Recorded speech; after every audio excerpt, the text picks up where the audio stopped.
Pemirsa, rentetan dugaan kekerasan seksual di pondok pesantren kembali mengguncang masyarakat. Dari Pati, Bogor, Mesuji, hingga Surabaya, para santri diduga menjadi korban predator di lingkungan pendidikan itu sendiri. Lantas, seberapa darurat kondisi ini? Mampukah negara menjamin keamanan anak-anak? Informasinya akan kami hadirkan dalam sorotan Berita Satu Sore berikut ini, yang sekaligus jadi penutup jumpa kita di program Berita Satu Sore untuk hari ini. Saya Dev Nirvana, atas nama teman-teman yang bertugas mengucapkan terima kasih atas kebersamaan Anda. Pastikan Anda juga mengikuti seluruh akun media sosial kami baik di Instagram, X maupun YouTube. Jaga kesehatan dan tetap semangat. Berita Satu, bersatu, menginspirasi. Selamat sore.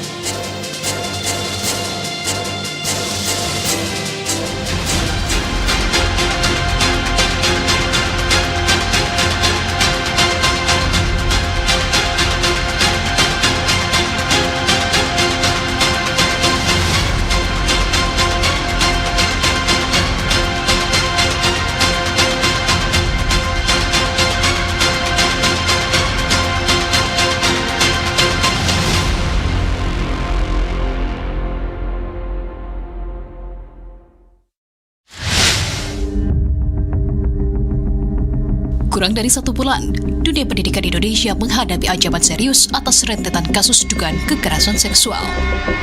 Pati, Bogor, Mesuji, hingga Surabaya tertampar fakta mengerikan kasus kekerasan seksual di satuan pendidikan termasuk pondok pesantren. Korban santri terus bertambah sebab kekerasan seksual itu terjadi dalam waktu yang lama. Namun, jeritan batin para santri terbungkam rasa takut dan intimidasi pelaku yang tidak lain adalah kependidikan itu sendiri, predator yang bersarang di pondok pesantren.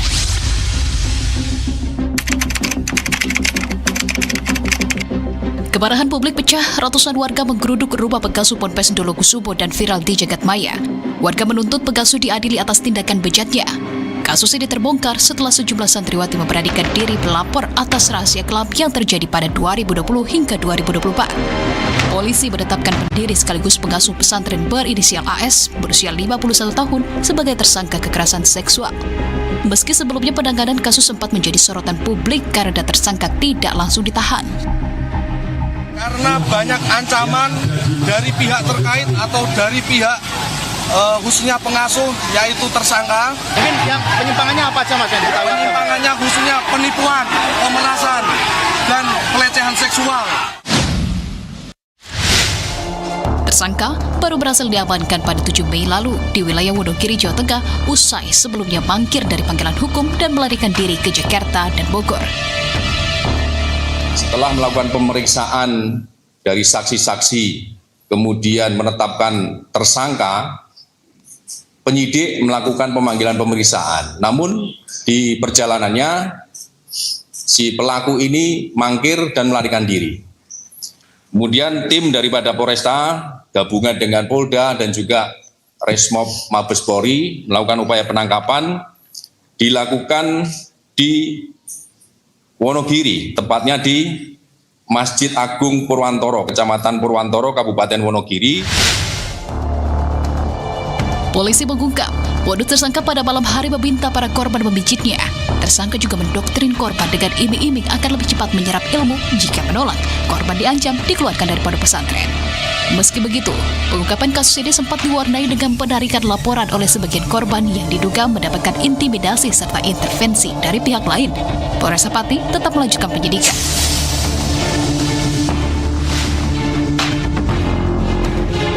Belum usai, warga dikejutkan dengan pelarian tersangka kasus Pati, mencuat dugaan kekerasan seksual di pondok pesantren di Kabupaten Bogor, Jawa Barat. Kasus ini terbongkar setelah 3 santri memberanikan diri melaporkan tindakan asusila yang terjadi di Ponpes Syaiful Furqon kepada polisi. Dari 3 laporan resmi yang diterima Polres Bogor, masing-masing korban melapor dengan terlapor atau pelaku yang berbeda, di antaranya pengajar dan kakak kelas korban. Sementara, jumlah korban santri mencapai 17 orang. Mayoritas korban berusia di bawah umur, yakni 14 sampai dengan 15 tahun, dan terjadi sejak 2025 lalu. Pihak pondok pesantren menyatakan 1 orang terduga pelaku telah dikeluarkan dari lingkungan pesantren. Karena kejadian nyatanya itu adalah santri itu hanya memeluk saja, dan juga si korban itu memberontak sampai tidak terjadi masalah tersebut. Sementara itu, kasus serupa juga terjadi di Kabupaten Mesuji, Lampung, bahkan berakhir dengan aksi massa yang anarkis. Imbas dugaan kekerasan seksual yang menyeret pimpinan pondok pesantren Nurul Jadid, memicu aksi pembakaran pondok pesantren oleh warga. Peristiwa ini menjadi sorotan setelah rekaman video kebakaran dan amukan massa terhadap ponpes viral di media sosial. Massa geram lantaran pengasuh pondok berinisial MFS kembali ke lingkungan pesantren. Diduga MFS melakukan pencabulan terhadap santriwati pada 2025 lalu. Warga mendesak MFS pergi dan menuntut terduga pelaku diproses hukum. Kasus di Mesuji kini berkembang menjadi tindakan anarkis dan polisi telah menetapkan tersangka provokator. Sementara, kasus asusila mengalami kendala imbas laporan sebelumnya yang dicabut oleh korban yang diduga mendapat intimidasi. Sehingga masyarakat itu meminta pondok ini untuk ditutup dan Pak Muhammad Fajar Sodik ini untuk diminta keluar dari desa ini. Dan terjadi kesepakatan dengan warga, beliau keluar. Namun di bulan sebelum puasa beliau itu berniat mengunjungi anak dan cucunya ke sini. Namun dipantau oleh masyarakat kok nggak balik-balik lagi.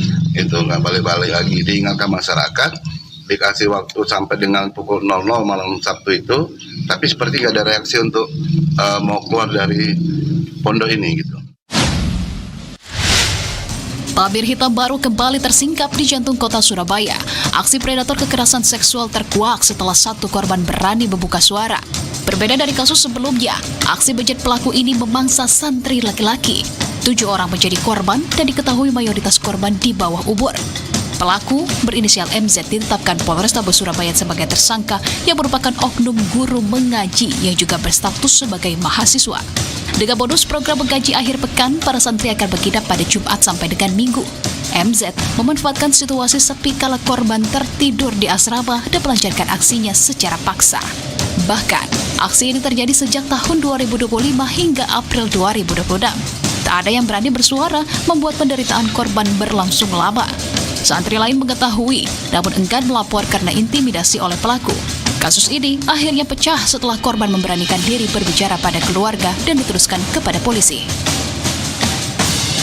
Meskipun di sebelahnya itu ada kawannya, tapi kawannya ya karena takut kan. Jadi kemarin menyampaikan saya juga pura-pura tidur karena saya takut. Padahal saya tahu dari 2025 sampai 2026 itu hampir setahun setengah inilah. Dengan 7 orang itu aja, atau nantinya akan berkembang? Nah, sementara ini 7 orang itu aja. Itu udah kita lakukan pemeriksaan dari keterangan yang lain juga memang belum ada, dan dari tersangka sendiri memang mengakui 7 orang itu. Mari kita bedah apa yang sebenarnya dialami anak-anak kita di dalam sana. Jaringan Pemantau Pendidikan Indonesia atau JPPI merilis data yang membuat publik tercengang. Dalam waktu 90 hari atau 3 bulan, sebanyak 233 kasus kekerasan terjadi di satuan pendidikan, termasuk kekerasan seksual. Kekerasan di satuan pendidikan tersebar luas dengan mayoritas terjadi di sekolah umum, yakni sebanyak 71%. Sementara, urutan kedua adalah lembaga pendidikan berbasis keagamaan sebanyak 12%. Hal ini mempertegas bahwa belum ada ekosistem pendidikan yang benar-benar aman bagi anak. Fakta mengerikan juga menunjukkan bahwa 46% kasus kekerasan adalah kekerasan seksual. Angka hitam yang menjadi bukti nyata kegagalan dalam melindungi peserta didik dari kejahatan paling mendasar, yakni terhadap tubuh dan martabat manusia.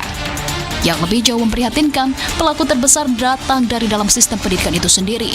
Total, sebanyak 63% ancaman berasal dari pihak internal sekolah, baik tenaga pendidik maupun kependidikan dan siswa-siswa lainnya. Menanggapi darurat kekerasan seksual di dunia pendidikan, termasuk pondok pesantren, pemerintah akhirnya mengambil sikap tegas dengan menerapkan kebijakan zero tolerance bagi predator anak. Kementerian Agama tidak tinggal diam dengan langsung menjatuhkan sanksi terberat berupa pencabutan izin operasional dan penutupan permanen pondok pesantren Dolo Kusumo di Pati. Mendak menegaskan segala bentuk kekerasan seksual adalah penistaan terhadap martabat manusia yang harus dilawan. Sementara, regulasi-regulasi baru kini tengah digodok untuk memperketat izin pendirian institusi keagamaan di seluruh Indonesia melalui penguatan program pesantren ramah anak. Jangan dulu ke situ, ini konsentrasi kita ke sini. Dan sedang kita adakan pembenahan. Saya kira itu cukup deh. Kasih ya, yuk kasih. Menteri Sosial Saifullah Yusuf atau Gus Ipul secara terbuka mengancam tindakan para predator ini dan langsung menerjunkan tim asesmen guna mengawal pemulihan trauma korban, termasuk menyiapkan opsi pemindahan seluruh santri terdampak ke pondok pesantren lain yang lebih aman. Kita tahu sudah ada ditangani bersama ya, dan kita mengutuk keras itu karena santri-santrinya juga sudah diverifikasi. Kalau nanti lembaganya ditutup, mungkin santri-santrinya akan dipindahkan ke pesantren yang lain. Itu dalam perencanaan Kementerian Agama. Jadi korban ini harus kita pikirkan dengan baik, santri-santrinya juga harus kita pikirkan dengan baik. Untuk pelakunya kita dukung untuk diberi hukuman yang sekeras-kerasnya. Ketua Komnas HAM Aris Hidayah menegaskan bahwa penyalahgunaan kekuasaan spiritual oleh pimpinan Ponpes merupakan pelanggaran HAM berat. Ia menyayangkan lambatnya pergerakan aparat hukum sejak laporan pertama bergulir dan mendesak kepolisian segera melimpahkan kasus ini ke kejaksaan demi menjatuhkan sanksi hukum seberat-beratnya tanpa kompromi. Kami mengecam dan menyesalkan perilaku kiai selaku pendidik di pesantren yang seharusnya memiliki tanggung jawab besar untuk memberikan pendidikan, tetapi menyalahgunakan pengaruh dan kekuasaannya sekaligus kepemimpinannya untuk melakukan tindak pidana kekerasan seksual.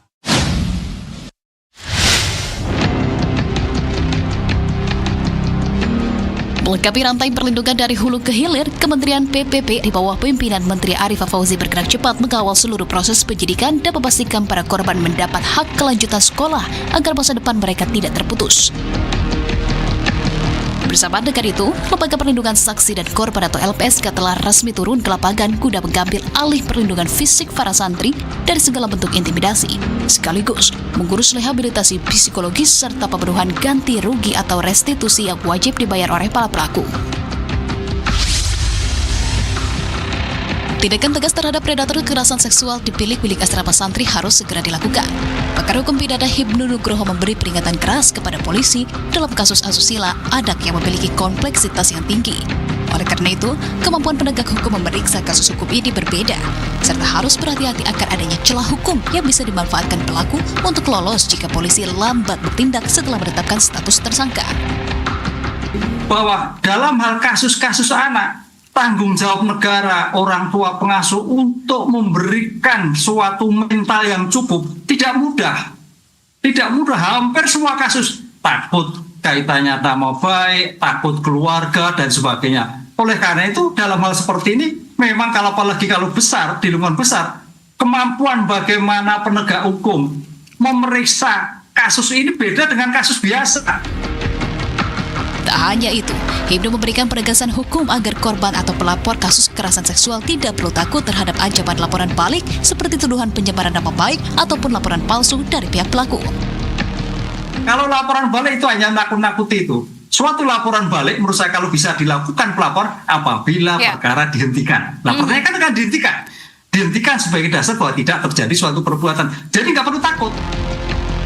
Adapun, Sekjen Gerakan Nasional Ayo Pondok Nasional memberikan alarm keras bagi dunia pendidikan keagamaan untuk segera melakukan pembenahan internal karena kekerasan seksual kini disorot sebagai kejahatan luar biasa. Dan ini hubungan relasi kuasa yang mengakibatkan seksual harassment ini kan sangat berpotensi sekali juga terjadi di lembaga-lembaga agama. Tidak hanya di pesantren kan, juga bisa terjadi di berbagai agama apapun. Dan karena saya kira ini menurut saya extraordinary yang harus segera diselesaikan.